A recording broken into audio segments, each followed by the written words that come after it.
ప్రేక్షకులకి ఆ లలితాంబిక అమ్మవారి యొక్క అనుగ్రహం పరిపూర్ణంగా కలగాలని మనస్ఫూర్తి కోరుకుంటూ ఈ యొక్క జూన్ మాసంలో ద్వాదశ లగ్నాల వారికి, లగ్నం తెలియని వారి రాసుల వారికి ఏ విధంగా ఉండబోతుంది, ఏ విషయాల్లో చాలా అద్భుతంగా ఉండబోతుంది, ఏ విషయాల పట్ల జాగ్రత్తగా ఉండాలి, మరియు మీరు చేసుకోవాల్సినటువంటి దేవత ఆరాధన ఏమిటి. దీనికంటే ముందుగా మనం అసలు గ్రహస్థితి ఏ విధంగా ఉంది. మీనంలో రాహువు కుజుడు ఉన్నారు కాబట్టి ఆ కుజుడు మేషంలోకి 2వ తేదీ నుంచి మారిపోతున్నాడు. చంద్రుడు మీనం నుంచి మొదలుపెట్టుకొని మళ్ళా కుంభం వరకు ఈ 4 రోజులు తిరుగుతాడు. అదేవిధంగా వృషభ రాశిలో రవి, బుధ, శుక్ర, గురు 4 గ్రహాలు కలిసి ఉన్నాయి. ఈ 4 గ్రహాలు కలిసి ఉండి 15వ తేదీకి రవి బుధులు మిథునంలోకి మారిపోతున్నారు.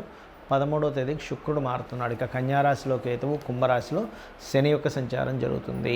ఈ యొక్క గ్రహస్థితిని అనుసరించి ద్వాదశ లగ్నము మరియు రాశి వారికి ఏ విధంగా ఉందనేటువంటిది చూద్దాం. సింహ లగ్నము, సింహరాశి. మీ యొక్క రాశ్యాధిపతి 15వ తేదీ వరకు వృషభ రాశిలో దశమంలో మరొక 3 గ్రహాలతో కలిసి ఉంటాడు.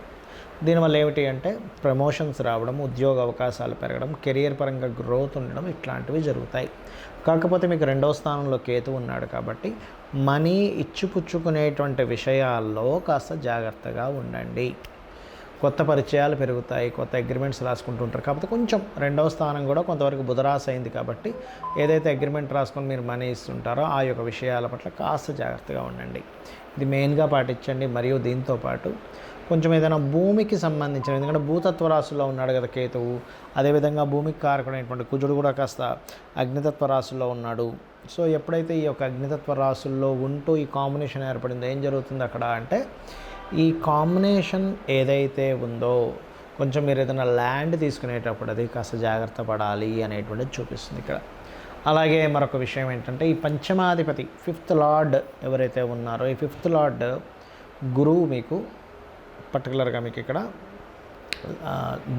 దశమ స్థానంలో ఉంటున్నాడు. అందుకని ఏమిటి, క్రియేటివ్ రిలేటెడ్గా చేసే ఏ పనైనా సరే మీకు యోగిస్తుంది.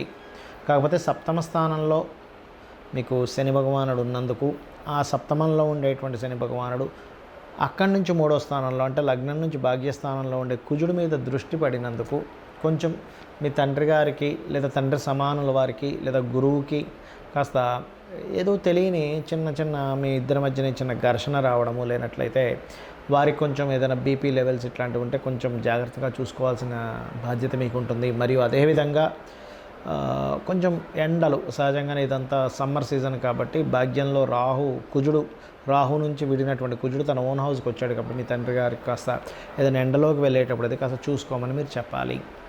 ఎందుకంటే ఇక్కడ భాగ్యస్థానంలో కుజుడు ఉండే స్థితి అలా ఉంది మీకు ఇప్పుడు.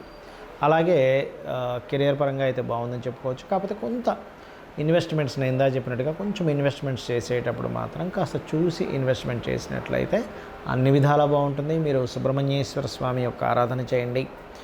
మరియు అదేవిధంగా కాస్త లక్ష్మీ నరసింహస్వామి ప్రతిమైనా పెట్టుకొని చందనపు నీటితో కనుక మీరు అభిషేకం చేసినట్లయితే కెరియర్ పరంగా కానీ సంతాన పరంగా కానీ ఫ్రెండ్స్తో అనవసరమైనటువంటి చిన్న గొడవలు రాకుండా ఉండడం అనేటువంటిది జరుగుతుంది.